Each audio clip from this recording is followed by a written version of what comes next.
कक्षा 11 के छात्रों का स्वागत है।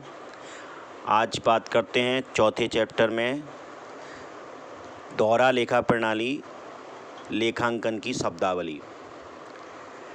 पुस्तपालन की अनेक प्रणाली प्रचलित है, जैसा कि हमने पहले पढ़ा है, जैसे एकरा लेखा प्रणाली, रोकड़ प्रणाली, दोहरा लेखा प्रणाली, भारतीय बही खाता प्रणाली।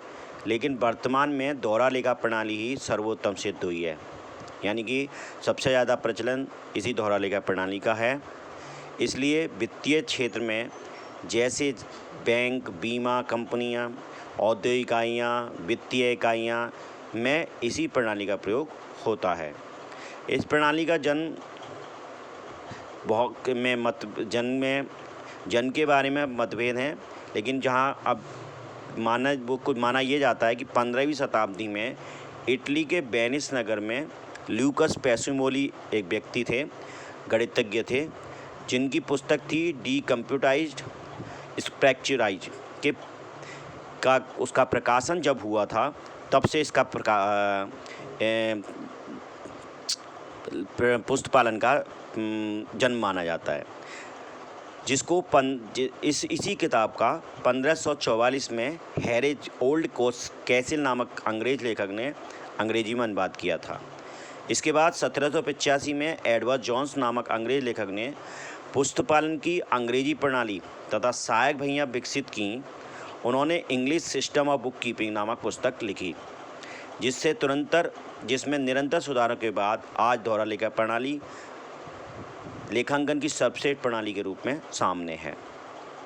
अंग्रेजी लेखक जो थे 1785 में इसकी बिल्कुल लेखा प्रणाली के नाम से एक किताब आई, जिसको कहते हैं English system of book keeping.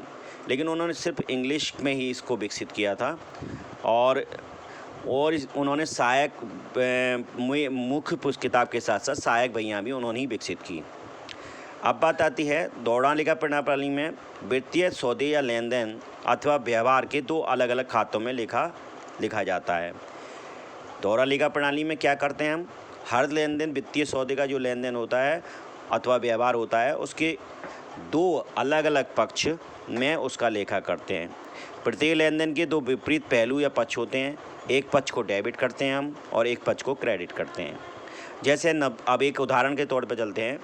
नवीन को 8,000 रुपये दिए। मान लीजिए वो किसी व्यवसाय में का है और उसने कुछ माल दिया है, तो ऐसी स्थिति में नवीन को 8,000 रुपये दिए। इसमें एक पक्ष क्या है कि रुपया व्यापार से गया है, यानी कि व्यापार से रुपया गया है नवीन के पास, जबकि दूसरा पक्ष क्या है, नवीन द्वारा रुपया प्राप्त करना, यानी कि नवीन ने उस रुपया को नवीन को 8,000 रुपये दिए। इसमें क्या एक पक्ष तो ये है कि रुपया व्यापार से गया, जबकि दूसरा पक्ष क्या है, नवीन जिसने प्राप्त किया है रुपया, किसने प्राप्त करा, नवीन ने प्राप्त किया। व्यापार से रुपया गया नवीन को, ठीक है। ऐसी स्थिति में व्यापार से क्या चीज़ गई, रुपया गया, लेकिन और ये प्राप्त किसने किया, दूसरा पक्ष ये है कि नवीन ने प्राप्त किया।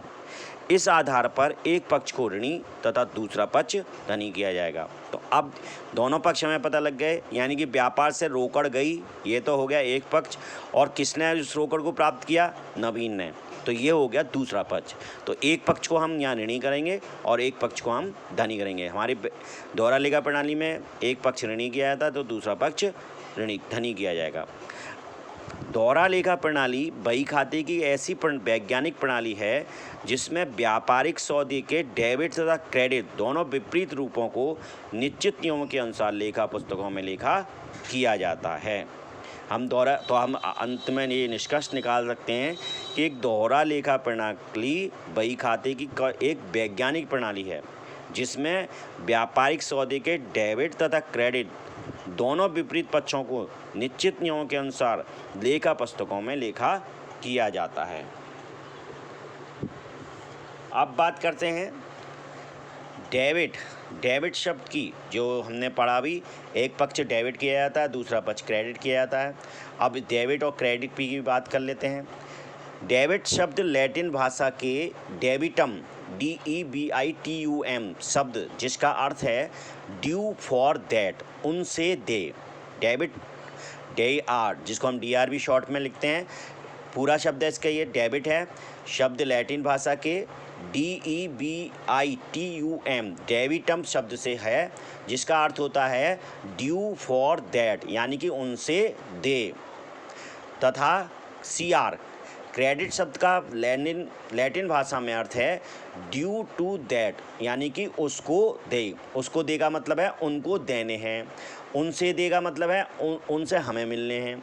ये दोनों शब्द लेखाकर्म में चिन्ह के रूप में प्रयोग किए जाते हैं, यानी कि एक पक्ष के रूप में हमें डेबिट करना होगा, एक पक्ष हमें क्रेडिट करना होगा नियमों के अनुसार। तो अब मतलब है कि डेबिट का तो मतलब है ड्यू फॉर दैट, यानी कि उनसे दे। तो क्रेडिट का मतलब है ड्यू टू दैट, यानी कि उसको दे, यानी कि उसको देने हैं। उनसे देगा मतलब है उनसे दे, यानी कि ड्यू फॉर दैट, उसके लिए हमें देना है। और ड्यू टू दैट का मतलब है उसको दे हैं, यानी कि पैसा उसको